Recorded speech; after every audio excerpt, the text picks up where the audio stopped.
In this video, I am covering my life story. At an early age, I was physically weak, had ADHD, OCD, and Tourette's. The tics felt like involuntary impulses that had to be released. Sounds, gestures, movements that I had to repeat until they felt complete. If I didn't count and repeat a certain amount of actions a certain amount of times, I would feel very uncomfortable until I finished it. With my physical weakness, even, for example, like playing baseball as a kid, I didn't want to stand out in the field because I was so exhausted all the time. I always had to sit down. In regards to my family, my father came from a disciplined military background. He worked at the Pentagon with a top secret clearance. On my mom's side, they were all very intuitive, had a long history of frequent spiritual experiences. Even though my mom was very spiritual, I was raised atheist. Both my parents agreed not to talk about God or religion in the household. I didn't know that my mother was even psychic until I was 16, when I began exploring altered states of consciousness and started talking to her about it. When my parents separated when I was 17, my mother gave me complete freedom. She believed I would find my own way, even if I made mistakes, and wanted to make sure I always felt comfortable sharing anything with her. She did share her concerns when she had them, but she never imposed on my free will. As a child, I ate lots of processed food, took a lot of medication, and spent all my time inside playing video games. We lived on a golf course, all of which are treated with lots of chemicals. Although my mom originally wanted to raise me health consciously, things didn't work out that way. In middle school, I was a competitive figure skater. In school, I was the weird kid, but at the skate rink, I had a completely different persona. I competed in a weekly racing tournament, and I really earned everybody's respects there because I was the best skater at the rink, and I could do all these crazy tricks and jump off the walls and do 540, balance in one wheel, and everybody wanted me to teach them everything. And that was also where I met my first few girlfriends. When I was about 14 or 15, my mom learned about a connection between food coloring and ADHD. And then we cut all the food dye out of my diet, and almost like magic, my Tourette's mostly disappeared overnight. During my sophomore year of high school, I started taking bodybuilding very seriously. I transformed from a skinny, twitchy kid into a 180-pound, solid teenager, 5'8" tall. I became obsessed with studying diet and weightlifting. The gym became my entire focus. Before each lift, I would breathe intensely, hype myself up while listening to heavy metal deathcore, and then I'd beat my chest and lift with every ounce of willpower I had. Back then, those breathing techniques I did while working out intuitively was the same as Wim Hof, the DMT breathing techniques. And what I loved most about working out was the rush and like the fact I'd almost pass out. I'd almost black out after I'd squat or do overhead press or something. And you could say that was my first experience of altered states of consciousness. And so I was very diligent about all of it. I tracked every lift, my weight, and everything I ate. And I made my friends come to the gym with me, my video game nerd friends, and I made them write down everything and make them eat healthier, and it impacted them. And even we had a joke at school where I made everybody sit with perfect posture, and it turned into a joke. And so I held them accountable, and it was fun back then. And so like when I got home, all I'd focus on is eating, sleeping, so I could get big and come back to the gym. So now in my junior year of high school, at the peak of my bodybuilding, I met one of my main girlfriends through marching band. My main girlfriend, one of the most impactful. I was very strong, disciplined, and confident. Practicing the drums and piano every day, I was very focused. And in the middle of the relationship, I ended up taking a round of antibiotics, and I didn't like the fact they had artificial flavoring in them. I was like, how could these pills be healthy if they have artificial flavoring in them? And the coloring gives me Tourette's. I was like, this makes no sense. But I took them anyway. And then within the next week, I became super lazy, lost all my motivation. Over the next month or two, I ended up just quit working out because I didn't feel like it. Then because I was tired and I needed something to do, like what occupied me now was smoking weed. So I started smoking tons of weed. And eventually she said I wasn't the same. I lost my old enthusiasm. She broke up with me. And that was very, very difficult for me at the time, and I didn't understand why.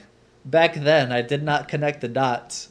Looking back years later, it's really obvious. I became lazy. I didn't even realize it.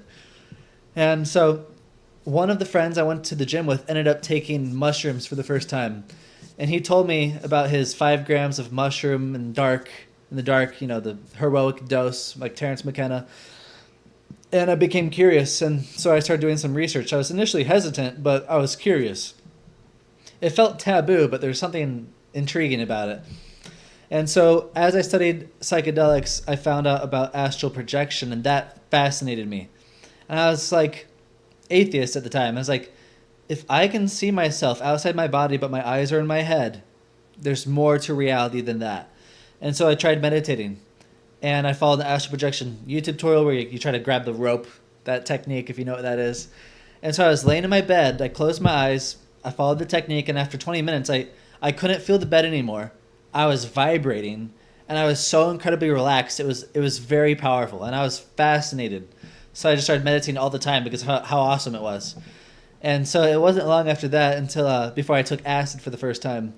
And so when I took acid for the first time, LSD, I went on a walk with one of my friends, and at first I thought it wasn't working. We came back home, and we played some music. And when we played that song, the song was called Panic Room by Silent Planet. It felt like the music was directly talking to me. It was like it was communicating some ancient sacred knowledge to me. Like I discovered some powerful secret of the universe. And like I knew something that nobody else knew. And it literally felt like the song was talking to me. And I just sat there thinking like, this is so amazing. And we just played the song. He played the song over and over and over for hours. And it was like a sacred experience. It was like so profound. And what went through my head was the words, life is a box. Life is a box, and I just got out of it. And it felt like my entire life led up to that moment. And my life completely changed. The world felt completely different. And nothing obvious happened immediately, but I could never see the world the same after that. Everything was different. And so over the course of the next year, I ended up moving out. My dad, back then, I had a Bitcoin miner. Bitcoin was $3.50 a coin, 2012. This is a little bit before this, but I had a Bitcoin miner. I made 10 to 15 bucks, 7 to 15 bucks a day off Bitcoin, and I'd spend it on video games. $350 a coin back then. And my dad invested all his money in Bitcoin miners. So the whole basement was full of Bitcoin miners.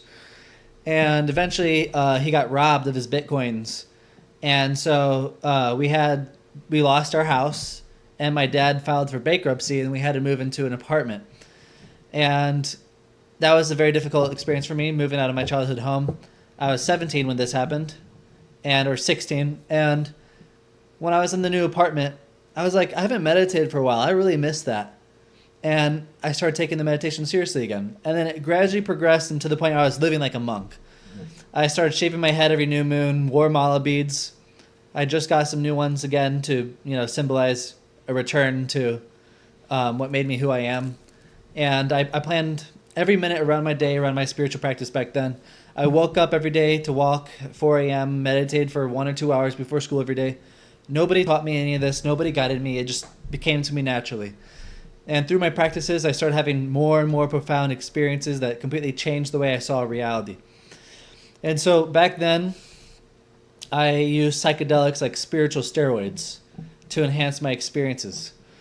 And so I believed that anything I practiced on acid, I could learn more quickly, discover things that I wouldn't have been able to discover without it unless I practiced for years or hundreds of hours. Like, I could play the drums for 6 months and figure out some variation of this technique, a new way to look at drumming in general. But if I just took acid and played the drums, I could figure something out that day. And so with that, I had many mind-blowing experiences, and it really shaped my worldview. And so around then, I had a very special week. So I met this one girl. It was a year after my previous breakup. We took acid together, and I felt like we had a very meaningful experience. But the next morning, she ghosted me. And I was heartbroken, and I picked up the book Be Loved Now by Ram Dass. I already read Be Here Now, and I thought it was a pretty good book. And the end of Be Here Now in the file I downloaded had a preview for the first chapter of Be Loved Now, and I really liked it. And so over the course of the next day or two, I read the whole book, and I was just like, I'm just going to meditate. And I literally just only meditated after that. And for days, all I did was meditate and go for walks back to back. Walk, meditate, walk, meditate. And while I walked, I was very mindful and present the entire time.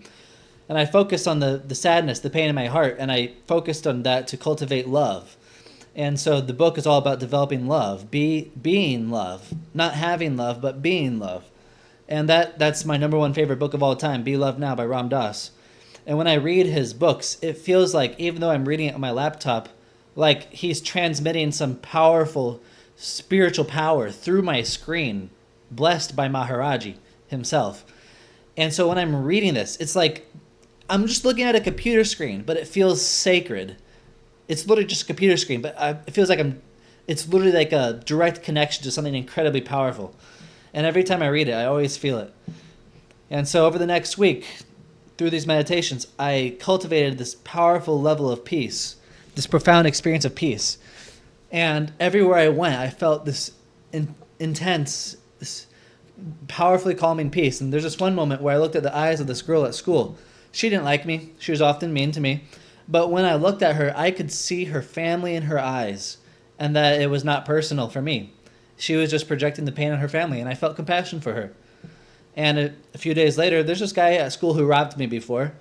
And he didn't rob me at school, but who went to my school. And I saw him at a gas station.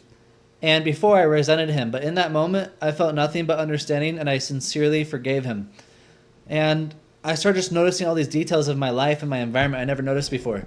It lasted for about 4 or 5 days. I felt this powerful bliss, a perfect sense of peace. I just, every moment. And so the last day of that experience, I came down with a cold. I couldn't meditate. My neighbors were being loud. I was upset. I had a sore throat. I was mad. And I smoked weed for the first time in several months, and it broke the state. And that peace, the sense of knowing, vanished. But that experience gave me faith in what's possible.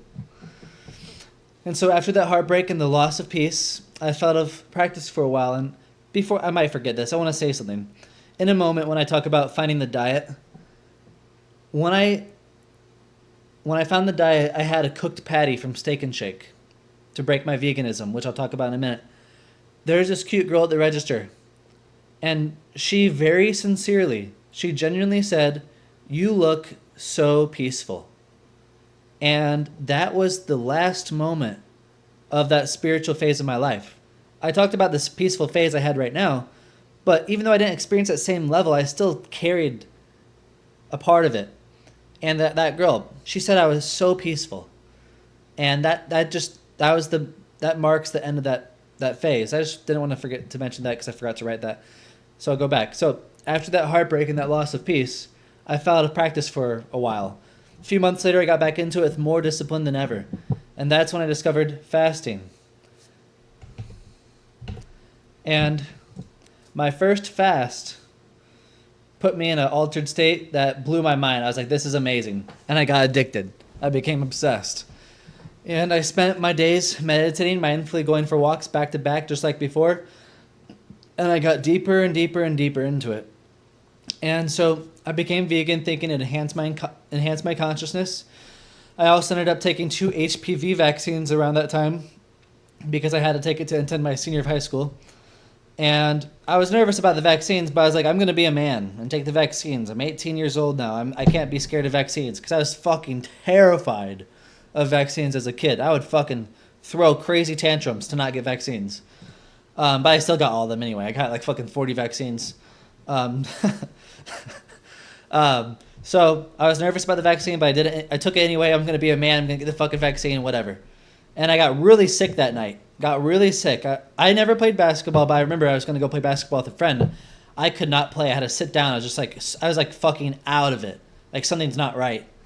Next day, I was fine. Moved on. Forgot about it. And, but I was told by one of my mom's friends that something changed. I wasn't the same anymore. So it was around that time I started to dream about, I envisioned a meditation community.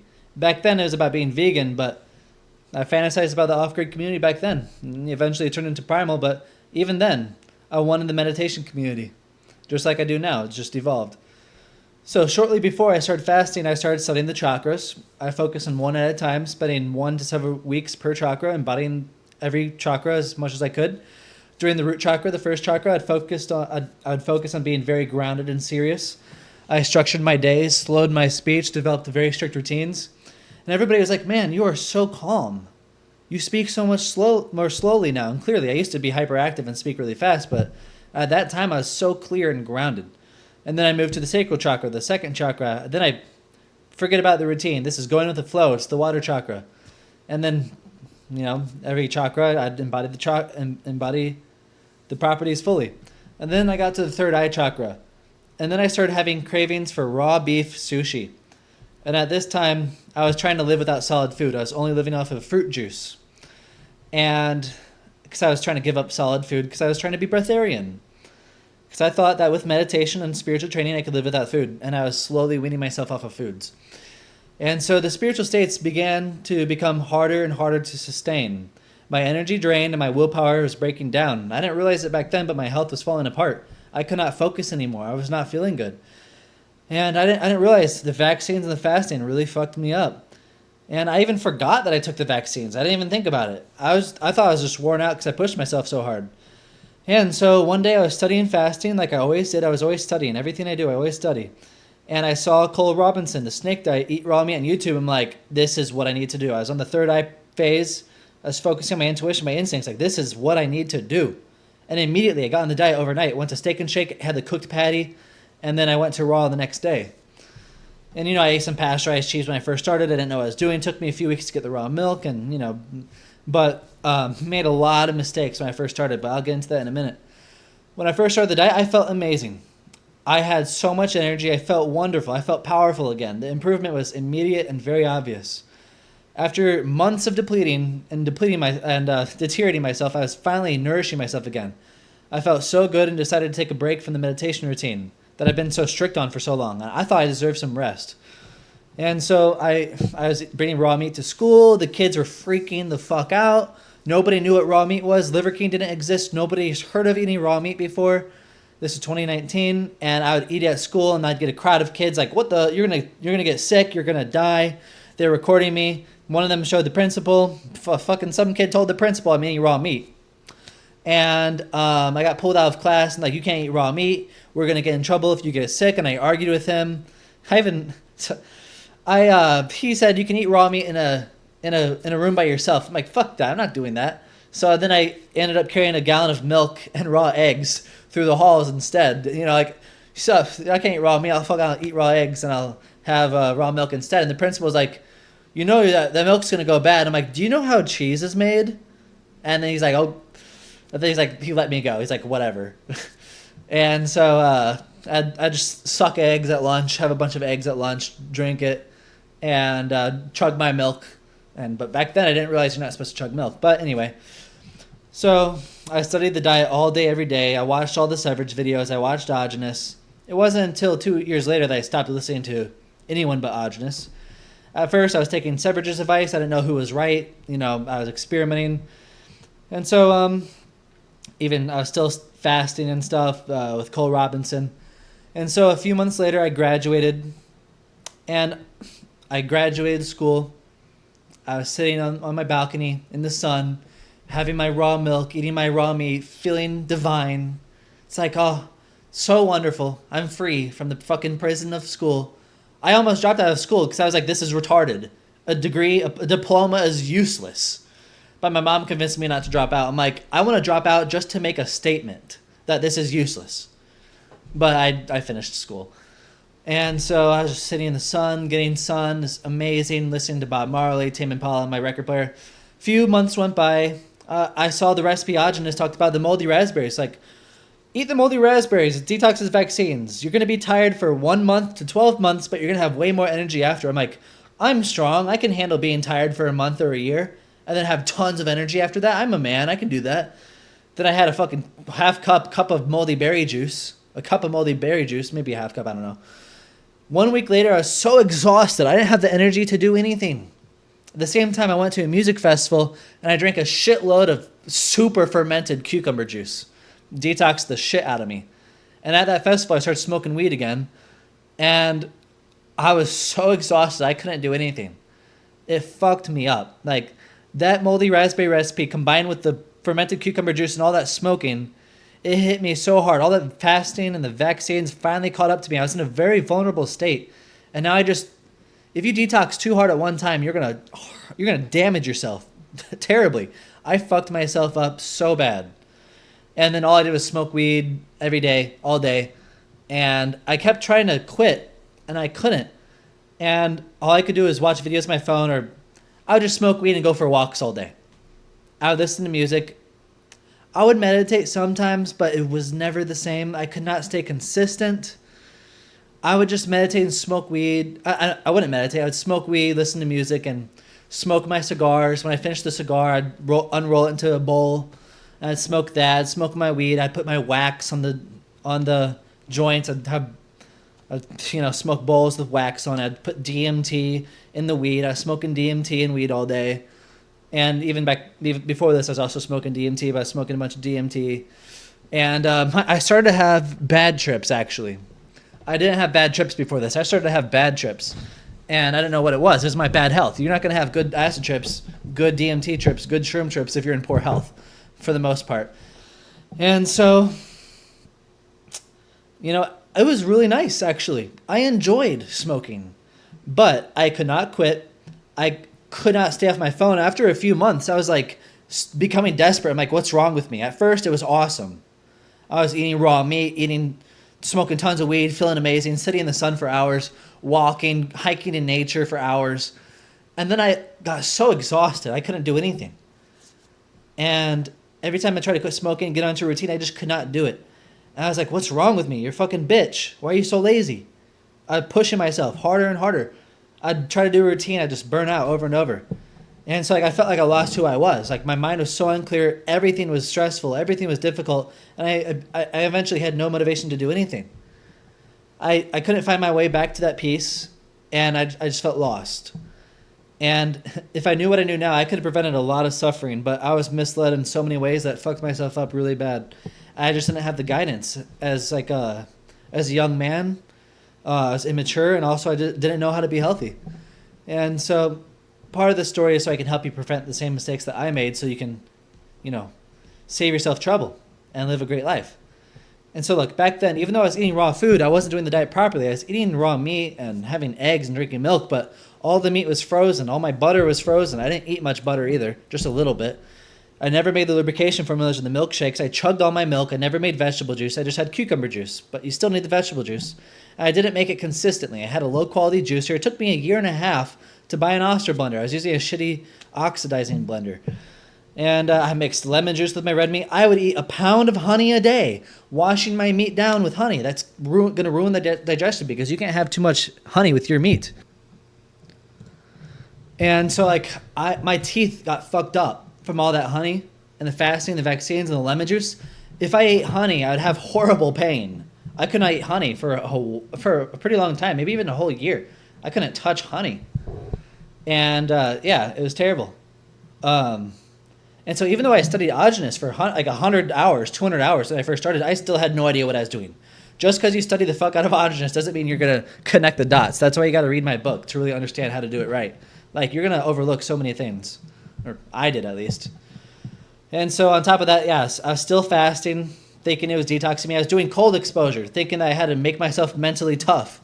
I was like, I'm lazy. Go do ice baths. Go do jump in the snow barefoot and shirtless and take cold showers and become stronger mentally. I was just deteriorating myself. And on top of that, whenever I smoked weed, I would just drink apple cider vinegar out of the bottle, thinking I was dissolving the tar. And that also fucked up my teeth bad. My wisdom teeth were growing at the same time. They came in completely rotted and black. Every few months I'd eat something. A piece of my wisdom teeth would break off in my food. Even to this day, this still happens. And they're broken so bad that I ended up having excruciating nonstop pain for weeks. The worst pain I've ever experienced in my entire life. It was terrible. I was crying in pain because it was nonstop. You're 8, 9 out of 10 pain for 1 or 2 weeks straight. It just takes every ounce of willpower you have out of you. You can handle pain for a certain amount of time, but when it's constant, nonstop for weeks, it just destroys you. And so eating raw food alone was not enough with all the other bad things I was doing. And I was doing it completely wrong. So, at the time, I was like, I'm eating raw meat. I'm going to start working out again. This was before I was too fucked up. I thought I could put on a bunch of muscle because I was eating raw meat. And every time I worked out, I'd just get hurt. just get injured really quickly. I'm like, what's wrong? I'm doing the same workout. My form is good. I used to bodybuild really seriously. I knew what I was doing, but I kept just getting hurt. I'm like, what's wrong with me? Like, well, I used to walk 7 miles a day while fasting. And now if I walk just a few miles, I'd be exhausted for days. And like, if I didn't eat for a few hours, I'd be fucked. So I was fasting for days before. And so I kept trying to get into routines. I couldn't do it. I did a door-to-door sales job. I was so exhausted. I could not walk. I broke down crying on the job this one time. I was like, what is wrong with me? Like, I could not handle anything. I was so incredibly exhausted, so stressed. Back then, I was... Ajna says if you eat too much garlic, it could give you schizophrenic-like energy levels. I'm like, people eat garlic to get energy, right? Yeah, like, I don't know. There's people who say eat garlic for energy. I was eating like 4 or 5 cloves of garlic a day. My boss said I smelled horrible, but it did give me more energy. But I was so mentally unstable, it fucked me up. And yeah, I was not doing good. I tried to work on farms to get good primal food, to live in nature. I did that multiple times. Didn't work out. And I thought it was all in my mind. I thought it was my discipline. I thought I was just being lazy. I didn't realize it was my health. I just kept pushing myself and pushing myself. And so one time I had this one girlfriend during all this, and I had a Valentine's getaway with her, but we broke up right before that. I already paid for the cabin, so I went alone. I was on a 4 or 5 day fast. And when I was vegan, I'd fast 4 or 5 days out of the week, but now I'd fast just occasionally. At this time, I thought that Dr. CB's herbal teas plus Agenus was the truth of health with all my experiments. So I was fasting Dr. CB teas. I got to the cabin. It was the middle of the winter. It did not have heat. And I took acid. I didn't know it didn't have heat. I took the acid. And 4 or 5 days of fasting. It was so cold. I had pain deep in my bones. My bones were in pain. I had all my clothes on. I was under several layers of blankets. And I was in pain. I could not warm up. I eventually went to the car, put on the heat, and warmed up. And after a few hours, finally fell asleep. I was so out of it. Woke up the next morning. Smoked DMT for the sunrise, I think. Or I did the DMT breathing technique, whatever it was. I don't know if I smoked DMT or not. I don't think I did. But maybe I did. And then I came home. I smoked a joint. And then I ate pineapple to break my fast.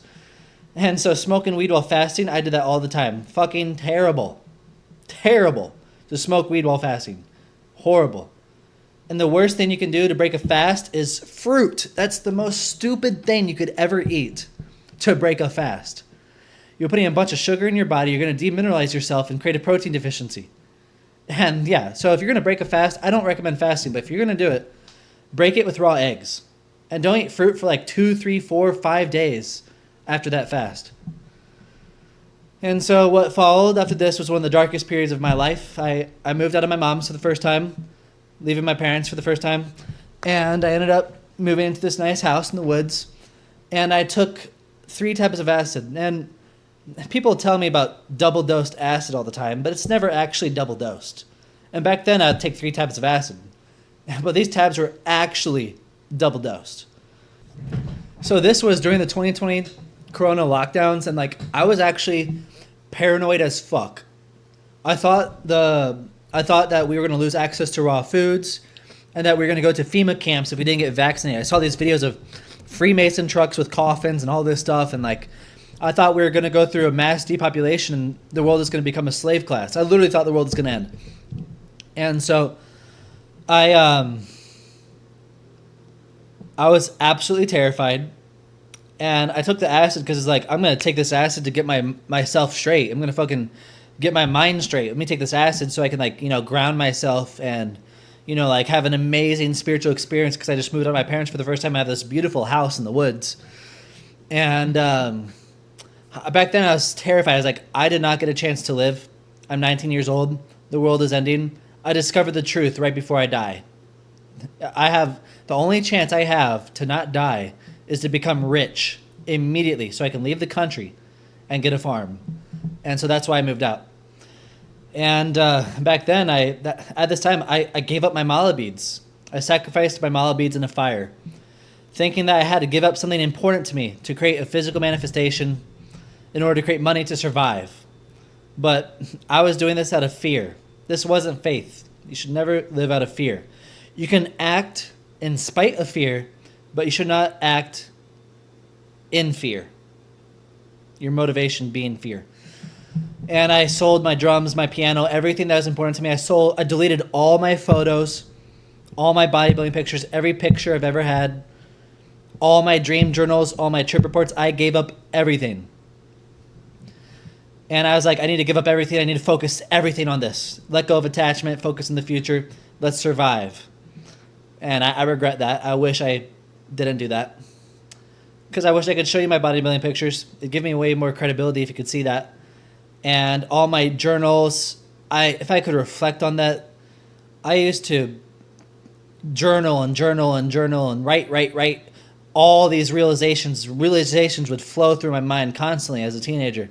I would spam my friends with Snapchat stories, and I wish I had those notes so I could remember how I used to think back then. And it's very sad. And I feel like I really missed out. And so I took this acid, took 3 tabs. Basically, it was like 600 to 800 micrograms. And I was wearing one of my dad's suits. I wore suits every day back then in order to become professional, like a businessman. It was a pinstripe black suit with a red tie. And at the peak of my trip, I looked at myself in the mirror. I had a bald head. I looked just like my dad. He was bald. And shortly after that, I saw a glass bottle of sparkling water on the counter. It looked like alcohol. My dad's been an alcoholic his entire life. And I said out loud, no alcohol. And at that moment, I felt possessed, as if the spirit of alcohol was in my dad's suit or in my DNA, the ancestral karma of alcoholism. My father's lineage was inside of me. And then things spiraled out of control. I saw a vision of my head being cut off. I started panicking. I was freaking the fuck out. And so I was like, okay, relax. You are fucking freaking out. You need to calm down. And so I went to meditate. And when I walked to my room to meditate, it was like I already did it. It's like it already happened. Like time was reversed and I was walking backwards into my room. And it's like I lost control because it's like everything's already happened before. And when I put my earbuds in my phone for the binaural beats to listen to for the meditation, it's like I already did this. And it's like so computeristic and artificial, the phone sounds.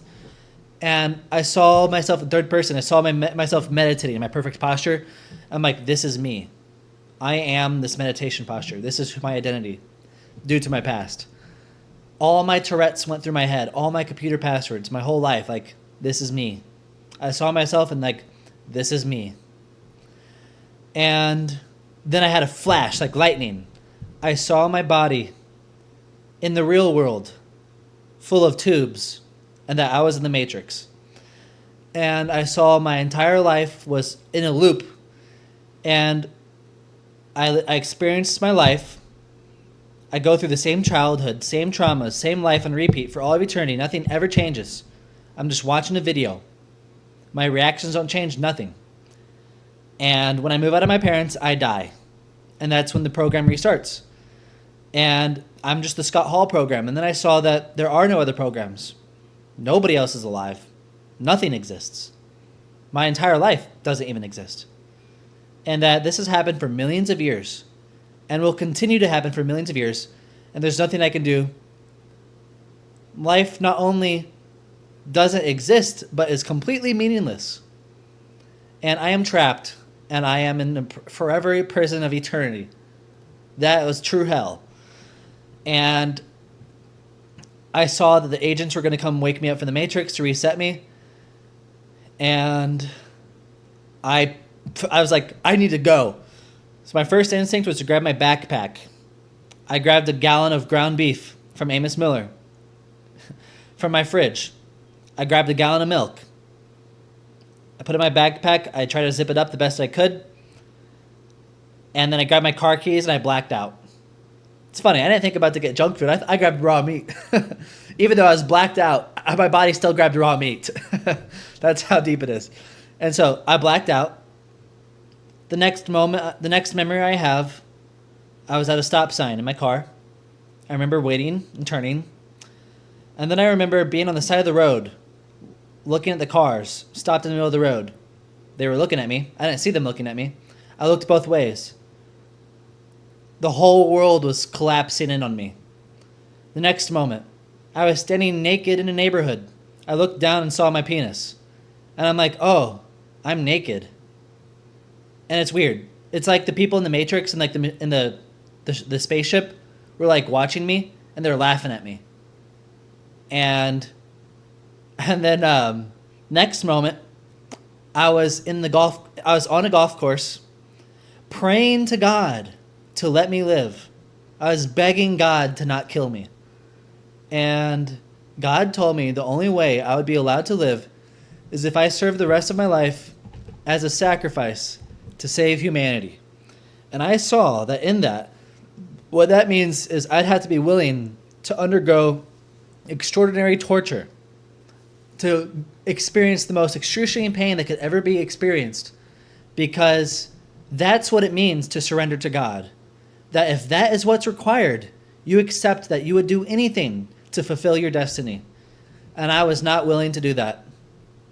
And then so God is like, oh, I guess you're going to die. And even then, like, I'll talk about it in a minute. I became religious after this trip because I was praying to Mary. And I saw it was like the crucifixion. And I didn't know that even people pray to Mary. I learned that after. It was like I tapped into collective consciousness, or my family's Christian, not my mom. Well, my parents were raised Christian, but it wasn't Christian in the household, but the beliefs of your ancestors are inside of your DNA. And so the moment God said it was time to die, the cops were there. I thought the cops were the agents of the Matrix. And they were all looking at me. And I thought I got vaccinated. I got tased by those cops. I got tased by the cops. I didn't even know they tased me. And then they handcuffed me. I didn't even know they handcuffed me. I thought they were putting my head in a guillotine. Maybe I should try to get that badge cam footage. I never saw it. I don't know if I was screaming or what I was doing, but I thought I died. I woke up in the hospital. They gave me sedatives, and it's like I passed back out after that. And the nurse was like asking me questions and like arguing with me. I had no idea what she was talking about. And then like I passed out and woke back up again, and the cops were all in there looking at me. And he was like, "Do you even know that we tased you?" And I'm like, "No. I wasn't even there." I didn't say that, like I was not mentally there. And they asked me if I had more acid. And I'm like, "No." Or I said yes. "Do you have more acid?" I said yes. They said, "Can we get it for you so we can get rid of it?" I said no. And the cops, I think they thought it was amusing. And they're like, "You're lucky. We could have taken you to jail." And they drove me home. I was in a hospital gown. Luckily, my house was still unlocked.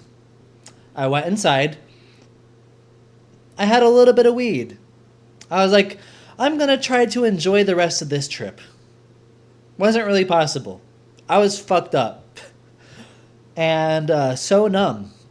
I didn't have my phone. I didn't have my car. I didn't have my car keys. Didn't have my wallet. Interesting. I wanted to quit smoking when I moved out of my parents. But my landlord gave me weed the day I moved in. But I didn't want to smoke yet. I was going to... Actually, I was smoking, but I was going to eat the weed. So I cooked in the oven, but didn't even get me high. I didn't even notice it. Next day, I'm like, okay, what am I going to do? I checked my secret money stash. I'm like, okay, good. I still have some money. And I walked 3 hours to Walmart in the heat, exhausted. It sucked. And I bought a prepaid phone. I called my mom, and she was like, "Wait, I'm almost there. Don't leave." She was already there. She's almost there. Driving from Missouri once she found out what happened. I was actually on the phone talking to my mom when this whole thing happened. And I thought she was the Matrix. Her voice did not sound like my mom anymore. It sounded like she was Siri. Like Siri, the phone, iPhone. It was like I was talking to the Matrix, like, this is not my mom. I didn't believe it anymore. The only reason I didn't get a DUI or anything is because my mom told them some person was like, my mom was yelling on the phone. I was in the car, I was standing in the middle of the road. Someone came up and was like, hello, who is this? What's happening? And my mom's like, take the keys out of the ignition. And so they took the keys out of the ignition. And that's why I didn't get a DUI or DWI or anything, I guess. And they towed my car. My mom showed up. She took me to the towing place. My wallet wasn't there. And I lost the pants of my suit. I never got the pants of my suit. My shirt was still there. But when I got naked, I don't know where the pants went. My mom took me to look for the pants. We couldn't find it. And my wallet was gone. Had to get a new ID. Lost my card, credit card, debit card.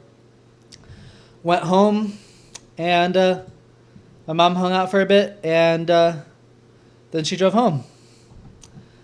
And because I was there on a mission, I went straight back to what I was there to do. And I didn't even remember what happened. I did not even remember what happened.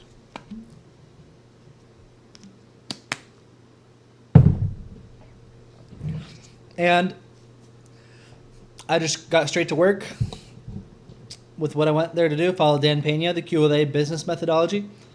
But I was just so out of it. I didn't know if life was real anymore. I was very dissociated, and I just spent a lot of time going on walks. Walking in nature, and I'd randomly have visions, flashes. I remembered what happened. Slowly, I'd remember something. I'd walk, boom, I remember something. Slowly over the course of the next month, I would remember things. And it took me about a month to remember what happened. And I still don't remember everything, but I remember most of it. And so a week or two later, I actually took more acid. Just a little bit, like a tab. It might have been 2 tabs. Because I still wanted to have a good trip. I'm like, I'm going to try again. And so when I took the acid, I just basically straight back into the Matrix. This time I was so devastated, so exhausted. I did not have the will to resist anymore. So I went into the backyard and accepted that it was time to die. And so I sat on my knees in the dirt, waiting to die. And I heard the wind. I just waited. Life is over. And my mom's name played through my head. My mom's full name. And then out loud I said, Mom? And I was like, I went and grabbed my phone. I didn't believe it was real. I called my mom and she answered. And I asked her multiple times, like, are you real? Am I alive? Are you alive? And then I snapped out of it. And then I tried to enjoy the rest of the trip. I had my treadmill and standing desk, and I walked on the treadmill for hours listening to Dan Pena, brainwashing myself with Dan Pena. To watch, I'm traumatized, I'm fucked up, and I'm on acid. I'm just gonna watch Dan Pena all day. I'm gonna absorb his knowledge in my mind, and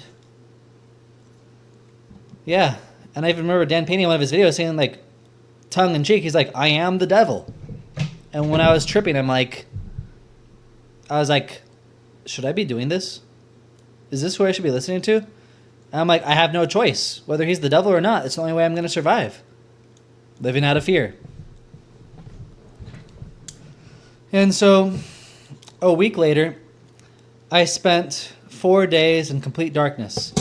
I boarded all my windows with black tarps in order to make it perfectly dark. And I spent 4 days in darkness. Because when you're in the dark for multiple days, your brain starts releasing DMT. And I wanted to completely reset everything.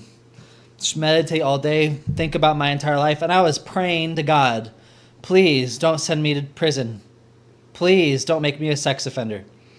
Because I got resisting arrest, indecent exposure, public intoxication, and disorderly conduct. I was scared I was going to go to prison, serve a jail sentence, and be a sex offender.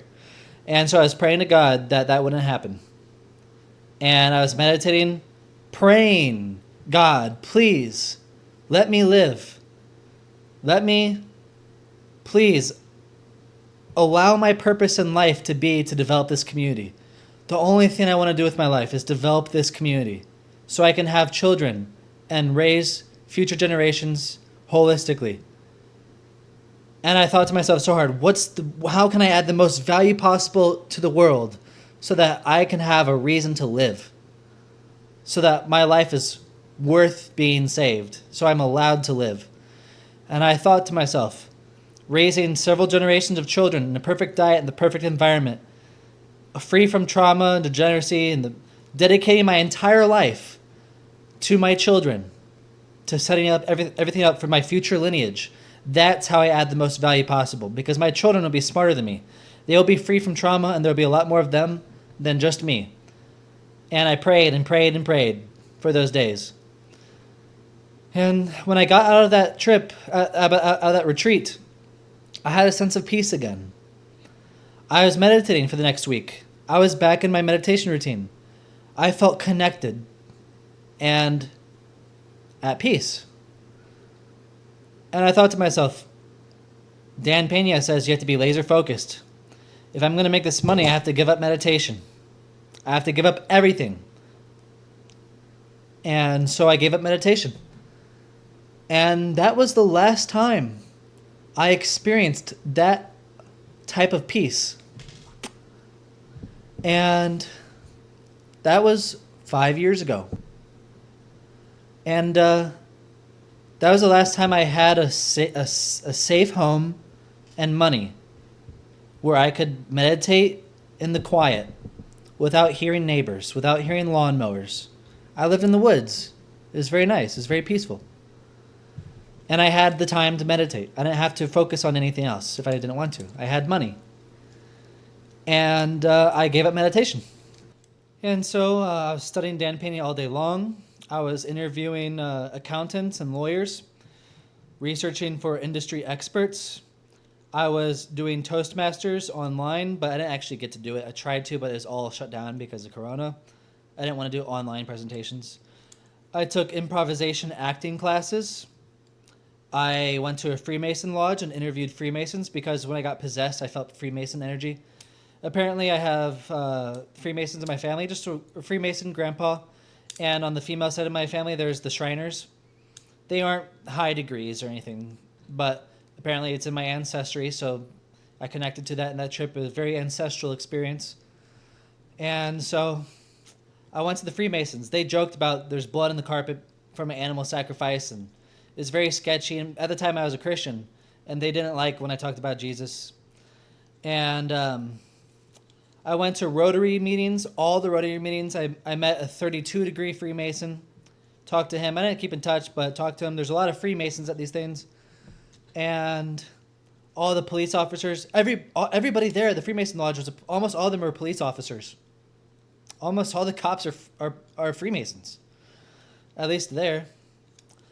And I dressed in a suit. I talked to people. I went to all the Rotary meetings, like I said, trying to find mentors to guide me. And I was interviewing for building a board of directors for my company. I was going to buy a assisted living facility for the elderly. But eventually I'm like, okay, I'm about to run out of money. I don't know enough. I cannot focus. I was falling asleep while studying, and I'm like, it's not going to happen. Accept it. You're not going to succeed. I have like $5,000 left. Let me just save it. Let me move out of my house early, get my last 2 months of rent back. My landlord was not happy with me. The place smelled like milk terribly. I didn't know it smelled. Back then I learned, okay, if you spill milk on the couch, it smells like cheese. So most people think I smell like cheese because I spill milk on my clothes. And I was like, what the fuck do you mean my house smells? No, it doesn't. But After that, I ended up moving to a meditation community for a few weeks. And there's a vegan community. They did not like the raw meat. They said it looked like a slaughterhouse when I made my food. And yeah, so the way that Dan Pena thinks, I don't agree with all this, but this is the way I thought back then. Some of it has value, has utility, but you have to be careful. It's not all good. Tough times don't last. Tough people do. No backup plans, no ripcords, or you will fail. The fulfillment of your dream is directly proportional to how much you're willing to sacrifice. A good plan executed today is better than a great plan next week. If you want things to change, first you have to change. The pain of discipline hurts less than the pain of regret. Thinking it over is for people who can't take action. Every worthy dream has a price of action. You're not paid for what you know, but what you can get others to do, or what you can do. Your gut instinct is your most valuable asset. So a few months after the bad trip, this is before I moved out, I was still in the PTSD. I was having flashbacks, like Vietnam War movies. I was literally having flashbacks. I had textbook PTSD. I only had flashbacks for a few months, but I was still traumatized for years. And I was scared as fuck, thinking the world was going to end for years. I was like seriously paranoid for years.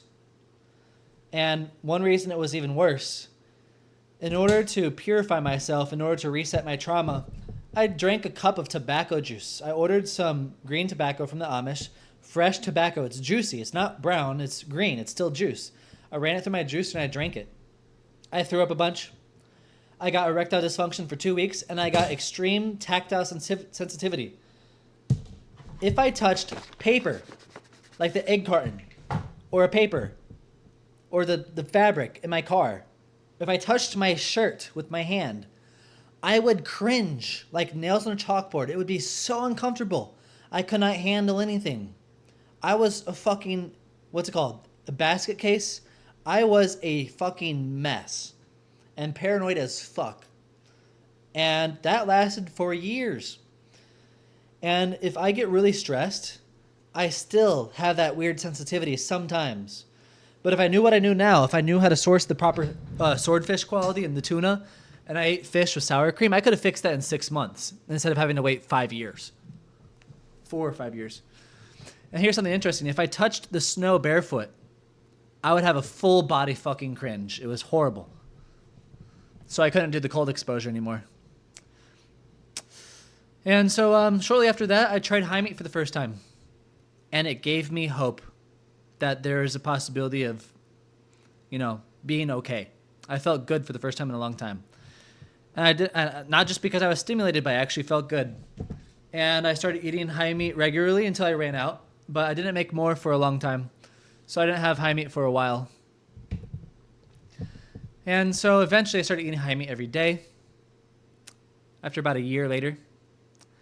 And I finally had the energy and clarity to stop smoking. It was a miracle. It was literally a miracle. And I was still paranoid as fuck about the New World Order. And I ended up going to Mexico to run away from the lockdowns and to work on a farm that I found on WWOOF, WWOOF, Latin America. And I'll talk about that in a second, but when I came back, I wasn't smoking, but I was eating cooked marijuana wax. Eventually, it started giving me headaches because it's made of toxic solvents. Once I found that out, I was like, okay, I can't do this. And then I had to be sober for a while until I discovered chewing weed. I'm like, oh, if I get organic weed and chew it, it's completely healthy. So I got into that later. And if it's bad quality, it still gives me headaches. But if it's clean, I think it's good. And not harmful as long as you're not getting anxious from it and you're being responsible and stuff. But let's go to Mexico. So in Mexico, I broke down again. It was so hot. Didn't have AC. I slept in a cabin in the jungle. I was so exhausted. I had horrible diarrhea all day, every day. And my farmer was scared. He wanted me to sign something saying that if I got sick, that I didn't want to go to the hospital and that he was not liable if I died. And so he made me sign something. And I was thinking about my life in the cabin when I was laying down one night. And I realized it was the vaccines. It was the veganism. It was the fasting. It was the tobacco juice. It was the Dr. CBTs. It was all my experiments. But most importantly, it was the vaccines and the fasting that fucked me up. I'm not lazy. I'm just deteriorated. My health is deteriorated. My health is destroyed. And the only way I'm going to gain my life back and be capable of being productive again is if I recover my health. And I realized that Odgenus was never wrong. He is always right. And every time I experimented, I suffered, and he was always right. So I vowed to stop experimenting and trust Odgenus. And then I got so excited I came back to the United States. I had faith again. And I did the diet pretty well. Not perfect. Not as good as I would have liked to.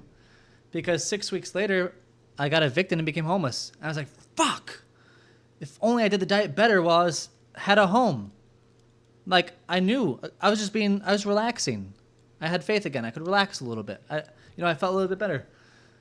But one important part of the story is I met a girlfriend. When I came home from Mexico, I posted my Snapchat. Who wants to hang out with me while I DoorDash? And a girl responded. She said me.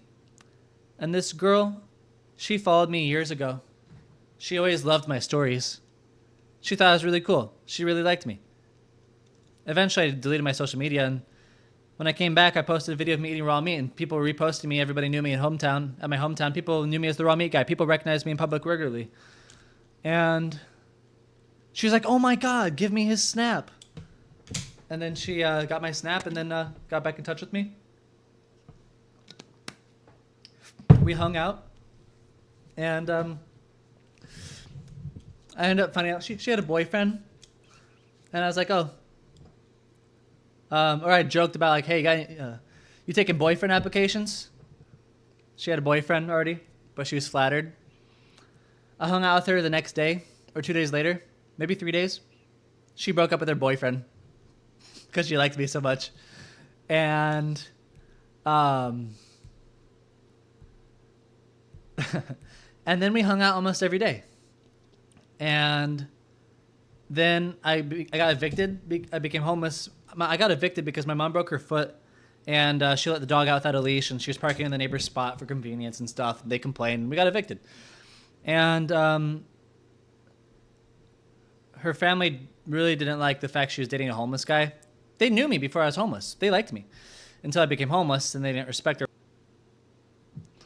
So eventually, she actually left her home to stay with me in my car because she did not want me to be alone, because she really loved me. And so my mom was also homeless. She was living in her car, staying at her friends' houses and stuff. And when winter came, it got so cold. It was negative 10 degrees at night. My food froze in the car. I tried to make food at the park. My juicer, make the juice and lubrication formulas, but my fingers were so cold I couldn't bend them. So I stopped making the recipes, and I can't make progress. All my food's freezing. I can't have cold eggs and drink cold milk. And but even though it was negative 10 degrees, we had a thick layer of ice in the window every morning, and it was very uncomfortable. But she never left me, and she never complained, and she showed me so much love. And it's moments like that. She gave me faith in women. Before that, I was really into red pill. A lot of red people they live in fear. They don't have faith. She gave me faith in women. And also, I have a wonderful mother. But in regards to dating, girls other than my mom, my girlfriend back then, I am incredibly thankful for her because she showed me true love. And that was very healing. She was there for me when I needed support. She was there for me when I needed somebody the most. And when I was at my lowest, she did not leave. Most guys think that a girl's going to break up with you when you lose your job, but no, I was in the lowest place you could be. And she was with me because she loved me and did not want me to be alone. And so, it was really cold, so I couldn't make high meat. And so I didn't have the thing that helped me feel better. I was in a car, so I couldn't take hot baths. Healing was very slow. And I still had trauma. I was still traumatized. And so I was not able to be the person she needed. And I'll get into that in a minute, but just some other details of the story. I didn't know where to park the car. Cops would knock on the windows, kick us out of places. And I didn't know how to make the windows to cover. I didn't think to do it. I was using blankets, and so it's obvious, and cops would come and stuff. And it looked sketchy, so that's why they were called. And one thing I wanted to mention is it's a totally different experience when you choose to live in your van, knowing that your family is there to support you if something goes wrong. I didn't have a safety net. I didn't have somewhere to go. If my car broke down, I was fucked. I didn't have anywhere to go. I didn't have any money. And, there were times where my car was fucked and I didn't have money to fix it. Even right now. So when you live like that, there's no escape from your problems. There's no lying on the couch relaxing in front of a fucking TV. You're in the middle of the city. Sirens, highways, people walking past your car, no privacy. I wish I thought to get some fucking tint in my windows back then. That would have helped a lot. If I live in the car again, I'm definitely getting tint in my windows. That helped so much. All those years, if I had tint in my windows, I would have been meditating. But I didn't because I didn't have privacy. I only thought about to get tint a few months ago. So, and sometimes I'd sleep in the van, in the car. I had a tight, crammed ass car. Oh my God, me and that girl were crammed in this tiny ass car. Couldn't even lay down all the way. Sometimes we'd sleep in the woods. Sometimes go camping, but you can't deliver in the woods, so it wasn't always. I'm gonna go into more details about the relationship in a minute. I'm gonna read it in the order that I wrote it. So, despite all these difficulties, I never cheated on the diet. I never quit. Never cheated. And in my mind, I thought the only thing that I needed to do was the only thing that matters was recovering my health. The only thing that matters was recovering my health, because if I had a home, that wasn't going to make me healthy. If I spent my money on rent, I couldn't afford food. And the only thing that would get me healthy was doing the diet. And that's what drove me through everything. And so eventually the weather got warmer. I thought to get a storage unit, and then I could make my food in peace and have privacy and have more room in my car. I did the diet really well for 10 weeks. I gained 40 pounds and got fat, and I felt so much better. I was laughing all the time. I was relaxed. I didn't have a lot of energy, but I was a lot less stressed. But I was still a bit worried about the New World Order and the world falling apart. I thought that any moment, this winter is going to be the winter that our food supply is cut off and I won't be able to do the diet. So do the diet right now while you still can, So I went to the hot springs a few times, and, I was always having trouble in my relationship. I was always unhappy. She was never mean to me. She would annoy me on purpose sometimes. She would poke me. Some things that really bothered me was, she would pinch my nipples just to make me mad because she thought it was funny. That really, really annoyed me. Or she'd tickle me while I'm doing deliveries, and that stressed me out. It was kind of innocent, but it really got on my nerves. And that combined with her not doing the diet, it bothered me. And so every once in a while I'd break up with her. It's like, this isn't going to work. I love you, but our goals aren't aligned. And I don't want to take any more of your time. I don't want to prevent you from finding the person that you need to find. And I need to move on with my life. And, we're just living different paths. And I broke up with her many times. And she would wait for me to come back. And she'd welcome me back like nothing happened. Every time. I would miss her. I'd be sad. And I'd come back. Every time. And except for the last time, which I'll get into in a minute. And so I left to go to the hot springs multiple times. It never worked out. Always had to come back home. Didn't work out. Something kept dragging me back. I'm like, what am I doing wrong? Why does life keep bringing me back? Why can't I do the hot baths? Why can't I go to the hot springs? Why can't I catch a break? Why do I keep having these troubles? I thought to myself, what is it that I am not realizing? What mistake am I making? What am I not seeing that's holding me back? And I was trying so hard, thinking all day, every day, philosophizing nonstop. I would replay my entire life through my head over and over and over.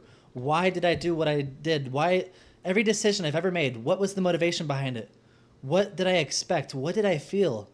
I'd play my life back over and over. I'd think about every belief I had. What do I believe that's wrong? What's wrong? What am I not realizing? And I would think about every belief I had. What am I not realizing? What's wrong about my ideology, my belief system? What am I not figuring out?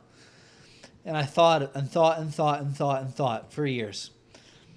And eventually I went to Pennsylvania to get closer to the Amish foods, and I ended up developing relationships with Amish farmers, and I helped connect people with farmers, and they gave me free food in return. So I could do the diet a little bit better. I developed my health a little bit better, finally started to make a little bit of progress. I met some good friends in the diet back then. We were hanging out. And something that I forgot to mention before, during the Dan Pena QLA phase, I was actually drinking shitloads of cilantro juice, trying to detox. I was trying to do the diet perfect. I didn't know how. When you drink a lot of cilantro juice, you release shitloads of heavy metals, and it makes you go crazy. You can become schizophrenic from cilantro juice. And not only that, I was drinking raw wine to get used to handling alcohol. I never drank alcohol in my life. I drank alcohol only to get comfortable being drunk so I could talk to these business people when I went to a meeting. And so I was getting drunk off wine. Fermented fruit juice makes you crazy emotional with all that cilantro. I thought that if this world is I would die. I never thought I'd kill myself, but I thought about dying often. And so I thought about this because I'm about to talk about my friend drinking alcohol. So shortly after I came home from Pennsylvania, I hung out with one of my childhood best friends. And he always knew me as the guy who I do routines. I'm the routine guy. I know how to work out. I know how to train. I know how to coach people. I was the life coach. He called it Scotty Boot Camp. He liked to go to me to do Scotty Boot Camp. And so, funny enough, my grandpa was a drill sergeant. But he ended up, so we were going to meet the next day, but he ended up getting drunk that night, so he overslept and we didn't hang out. That next night, he went to a party, took fentanyl, and overdosed. And we were supposed to meet that next morning. I saw him the day before he died. And if he didn't get drunk that night, he wouldn't have died. He would have probably hung out with me. And I probably would have inspired him to at least eat a little bit healthier and be a little bit better, a little bit more sober for a little bit longer. And he's actually the one who I gave We Want to Live to. He had my Primal Diet book. And when he died, I lost the book. I even went through, his grandma let me in his room. I went through everything. I'm like, if anybody deserves to go through his stuff, it's me, because like I truly respected him and I always try to help him. And so I went through everything. And I found basically a death note almost. And it was a journal. He had picked ahead talking about how scared he is to die. His mom died when he was an infant from heroin. His father was raised in prison. His father's in prison his whole life. He grew up with his grandma. Grandma depressed because, her daughter died and poor health. And his step-grandpa died a week before he did. So his grandma lost her husband and her grandson the same week. And in that journal, I never knew how good of an artist he was. He was an amazing artist. But he was drawing pictures of their heads off and stuff. And he's talking about how scared he was to die. And there's a part of this notebook that was stapled shut. And it said, if you're reading this, either you're a bitch or I am dead. And I forgot what it said, but I went through his whole place trying to find my check that my grandma sent me for my birthday, because I didn't have an address to ship mail to, because I got birthday money from my grandma. And I was trying to find We Want to Live. And I never found my book. I lost my book. He took it to the grave. And this was the first death of someone who I was close with, and it didn't. So first, it didn't feel real. It didn't make sense. It didn't feel like it was actually real life. it made no sense. Because it was almost like he was part of who I was because I grew up with him. And it was like just a complete new perspective of life, you know, having someone close like that die. It was weird. I had my grandma die a year before that, but I barely knew her. So I wasn't very sad. And I feel bad for not feeling sad. But when my friend died, I cried almost every day for a very long time. And he was in my dreams constantly. He was always a background character, and I'd always see him, but he never saw me. And one night, I woke up in the middle of the night, and I was connected to the cosmos, and he turned into a star, and he was talking to me from the heavens, or from the cosmos. It wasn't necessarily heaven, but he was a star, and it felt like a sacred experience, and he was talking to me. And I don't remember what he said, but after that, I felt reassured, and I felt a little bit more peace. And even now, he still occasionally comes in my dreams. I'm like, I thought you died. It's like an alternative reality. Every time I see him in a dream, it's like, I thought you were dead. It's like, oh, that's so nice. You survived. Good thing that didn't happen. And then I wake up and I'm like, oh, he's not alive, you know? And so when that happened, my fear of death returned. Every night I went to sleep, I would feel this sense of doom. Like I wasn't working hard enough. I wasn't doing enough with my life. I could die at any moment and I wouldn't have fulfilled my purpose in life. And I would die having done nothing. And so every night I was sense of doom. And every day I was thinking, what do I need to do? What do I need to do? And people ask me, why don't I get a job? It's things like this for why I don't want to get a job. Because that's not going to do something powerful enough. You know, so I spent every day thinking, what do I need to do? How do I get out of this loop of poverty? How can I help people the most? Because the only thing that matters is helping people. When you die, the only thing that remains in your existence is what you contributed to the world. So I was like, what can I do to help people more than anything? And I didn't include this in the story. I'll talk about this a little later, but I don't want to forget. Back then, I thought it was the diet. The number one thing to help somebody was the diet. I thought that if you help someone recover their health, you give them the capability of making good decisions. You give them the mental clarity. You make them happier. You improve every area. You improve every area of their lives. And then what I eventually realized, when I finally looked back on that girl who loved me so much, I realized that helping people fall in love is more powerful than the diet. If you can connect two people, so helping people find love, connecting people. So by me meeting good people in my life and introducing them to each other, I can provide more value than anything. And teaching them how to maintain healthy relationships. I realize you find someone you fall in love, you're going to feel way better than if you did the diet perfect for a year. In 1 week. And so I realized the two best ways to help people is help develop love and families and friendships, and help people to develop their health. And so I'll return to where I was. So back then I was still trying to figure it out, thinking so hard about like, what do I need to do? How can I make my life worth living? You know? And so a few months later, I was in a car accident. I wrecked my car, and I was sleeping in my girlfriend's car now, and she had a new van. So we had a nice new van. It was much more comfortable than the tiny car. But because we broke up so many times, things were getting stressful, and I told her very clearly. You know, I told her I loved her. But she didn't believe me. She always told me she didn't believe me. But I did love her. But back then, I was not emotionally aware, and I was not socially intelligent. I was pretty autistic back then. I failed many friendships back then. I met a lot of people. I traveled and met a lot of people. And I failed and failed and failed because I didn't know how to be. And I was unaware. It wasn't until recently, a few months ago, I realized if I want to show somebody that I care, it's not about explaining myself to them. It's about... So let's take an example. Let's say a girl is upset with me. And she's being disrespectful to me because she's upset.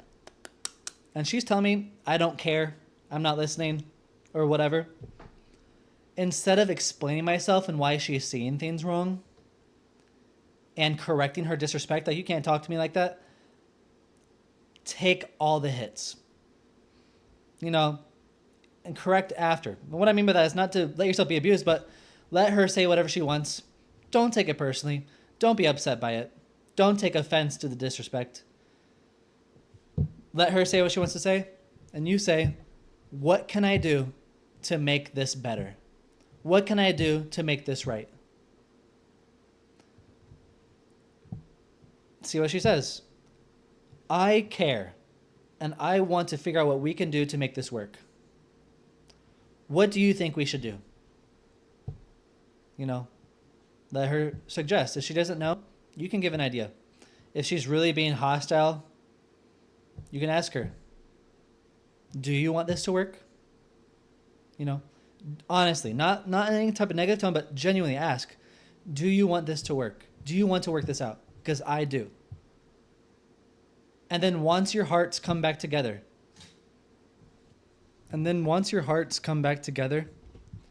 that's when you explain to her, I understand you're upset, and I know I could have been better. But next time, it'd be better if you handled it like this instead. Because I will listen to you. You don't have to get aggressive with me. You don't have to insult me or accuse me of anything in order to get me to take you seriously. If you just, sit me down and talk to me, I will respect you and I will listen to you and I will work it out with you. You don't have to do that. See, that's what I've recently learned. That's how you handle, that's how you show somebody you care. And back then, I didn't know that. I just explained myself over and over. And so things would get things got heated. And I told her, we can't stay together. It's not going to work out. And I know I'm with you right now because I don't have anywhere to go. I'm sleeping in your car. And once I got my stuff ready, we're going to be breaking up. And thank you so much for letting me stay with you. And I feel like, I don't want to feel like I'm using you. Do you think I'm using you? Do you think this is wrong? I don't want to feel like I'm using you, even though, we're going to break up, And at one point, I just couldn't handle it anymore. She was really upset with me. I could not talk to her about anything because, we just couldn't have a conversation. And I ended up booking a flight and leaving while she went to work. And I never saw her again. We talked long distance for a while. And it was just so heated that it didn't hit me. I did not process the emotions of our breakup for quite some time. I was just numb. And eventually, when things calmed down and I didn't talk to her for a while, we talked for another 6 months, but when I was alone for a bit, didn't talk to her for a few months, I did the diet really well for 6 months. Pretty good. Not perfect. I didn't do cheese trains, didn't do hot baths, but I did it pretty good. Didn't do the coconut cream, but I felt better. And I looked back at our relationship and I saw it in a completely new light. And my heart opened in a new way that I've never seen before. Just like that one experience where I felt that incredible sense of peace and compassion for that 1 week. It was very similar, but instead of love, it was beauty and thankfulness. And for 1 week, I saw her as the most beautiful, amazing girl who truly loved me. And I was so incredibly thankful. And I saw everything in a completely new way. And I felt so bad that I couldn't have returned the love the same way she showed it to me. I tried really hard to talk to her. I wasn't terrible, but I wasn't the best. I tried to communicate with her very many times, but the issue was we didn't have the ability to communicate with each other very well. I would sit down with her and try to talk to her. I'd explain everything I feel, everything I think, why. I'd pause frequently to ask, do you understand? Do you disagree? Do you have anything to say? And she just wasn't able to respond. So, there's some issues with me, and she had her own issues too, but I was incredibly appreciative of her. And so the next winter, I drove to Miami to escape the cold, and I didn't expect it to be so hot, even though it was in the middle of the winter. I was constantly sweating. I was exhausted, kind of like Mexico, but not as bad. And, I detoxed. I improved my health some more. And in Miami, my social media took off. I went from 1.5K followers to 25,000. I didn't make any money off of it, but I finally was able to have some progress. And I still haven't made any money off of it. I get maybe, well, the last 6 months, I probably had a total of $300 of donations. My car broke down 3 weeks ago, and I can't make any money, so I've been having to ask for donations. I've gotten about $400 in donations. That's the only reason I'm eating right now. The only reason I'm eating right now is because I'm getting very small amounts of donations, which is good. It's enough for now. I just hope that it's able to keep coming. I'm trying to get a group to 30 members that'll pay $20 a month. That way I can eat every day and focus full time on my content. So if anybody wants to support, just let me know or send a donation. And the links will be in the bottom for that. And right now I have enough food. I have enough food money to survive for like 2 more weeks. So that's where I'm at.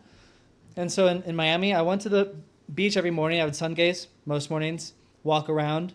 And one time I ended up meeting this man. He asked why I came to Miami.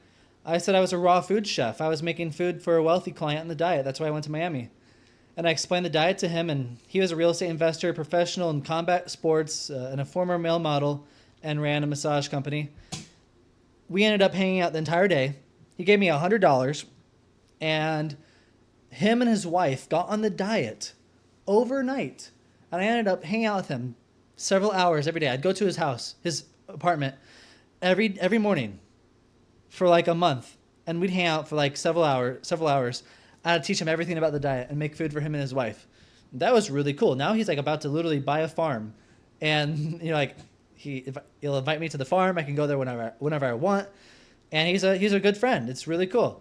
I was actually able to get somebody on the diet, like for real. Like, I've gotten people on the diet, but I've never met somebody who's like as high of a value as him, and got on the diet overnight and welcomed me into his home to make food for him and his wife. It's pretty cool. It was awesome. And so people in Miami actually started listening to me and showing me respect. People didn't think I was so crazy anymore like everywhere else I traveled. I was actually developing some more social intelligence in my presentation and dressing better and grooming better and stuff. And I didn't have a homeless beard anymore. And so in Miami, I was actually pretty sad. I really missed my girlfriend a lot. And I was really sad. Every morning, every night, that's all I could think about. And this girl ended up DMing me, and she wanted to visit me in Miami and do van life with me. And we ended up talking for a few weeks, and then one day she called. She's like, "Hey, I'm here." I'm like, "What?" She just surprised me and showed up. I thought she was going to come a few weeks later. And we hung out every day for like 5.5 months, and she really helped me a lot to get out of my sadness. She showed me ChatGPT, which I knew about it, but it didn't click. She helped ChatGPT click for me. Like, that absolutely changed my life. I use ChatGPT so much. It's so incredibly helpful. And so I'm very thankful for her for showing me ChatGPT. And she just helped me to learn a lot of really small things that are actually very valuable. And she was a genuine friend. And I hung out with her all day, every day, and we had a really good time together. And but eventually, we had different emotional needs and different communication styles. And so, it just ended up being that we needed to go our own ways. So now we're doing our own things. We're not hanging out anymore. But we had a good 4.5 month run. We're best friends for like 4.5 months. It was good. And she was with me as my social media was blowing up. So I got to like 10K followers, then I met her, and then I ended up getting it up to 25K after that. And then that was only a few months ago. And now my car is broken down. I don't have any way to make money. So all day, every day, I've been writing this story.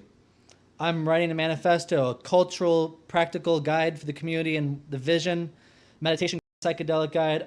I have this iridology video coming soon, Agenus' life story. I have a bunch of videos coming about why Agenus is the truth, showing Agenus' life story so people can actually understand who he is. And I have a lot of content to work on, but the only way this is going to be possible is if I have your guys' support.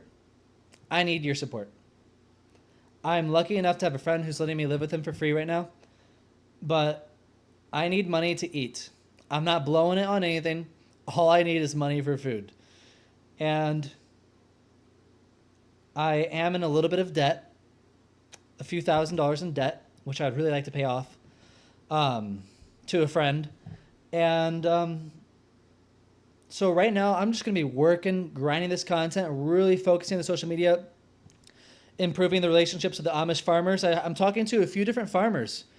This one farmer, I'm working with him to establish an operation where he's going to raise generations of animals on a perfect diet with no vaccines or dewormers. If the animals die because they don't get dewormed, he's just going to let them die because we want to improve the genetics. So what we're doing is we're trying to produce the perfect primal diet breeding stock. And then any farm in the country can buy animals from this farmer. So if you want to start a farm, hey, we already have 10 generations of chickens on a perfect diet. Most of these farmers are buying chickens as chicks on a conventional diet. They've been eating shit diets for years. So what this farmer is going to provide is perfect breeding stock. And he's going to be, doing all the rotational grazing, all the practices to have perfect quality soil. And I'm connecting people with these farms to develop private memberships where you can get cheap, affordable, high quality foods. So if you support me in my journey, first, I am setting up these farms, educating them on the primal diet, helping them understand how do they, I'm just giving them the idea, and helping them to know what to do and connect them with other farmers who have done similar things and studying the law to educate them on how they can protect themselves. I'm making this content and making viral videos to spread the diet. And I do paid consultations. I also do free consultations. So by supporting me, you are supporting all of this. And I also have primalmeetup.com. Any city that has 20 members on the diet, I will develop a relationship with one main person there to be the leader of that city. And they will host meetups in their house or at a park every week. And we will get deals with Amish farmers to ship. You'll pay $25 per package for shipping instead of $100, for example, something like that. If you ship a pallet, it's $500. If you ship one box, it's $100. A pallet you could fit 20 boxes, 25 boxes or more. So this is what I'm setting up. So I need your support. If I work on this all day long, every day. When I get writer's block, I go on a walk. I meditate. I lay down. I take a nap. I'm focused. Everything is on this. If I went and got some other job, I want to have the energy to do this. I'm actually incredibly thankful that my car broke down. I want to be making this video without it. All this amazing content I'm about to release, I would not be able to do that if my car didn't break down. This is only possible because my car broke down. But again, I need your support. This is to develop the dream.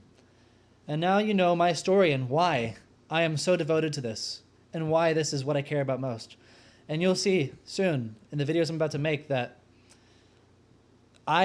you'll see, I'm incredibly excited to release this. And so one of the morals of my story is don't live your life on fear. When I make decisions on fear, everything falls apart. It's like the last several years of my life, homelessness, all the struggling, has been to teach me one thing. Everything I gave up out of fear, I need to reintroduce to my life with faith. I need to get back into the drums, the meditation. I'm going to learn guitar soon. Drums isn't too convenient, so that's why I'm doing the guitar. I got the beads again to symbolize. I've finally come full circle after all these years. I'm finally back on the path. And, the whole lesson is about faith. Don't live in fear. And set the highest possible standard.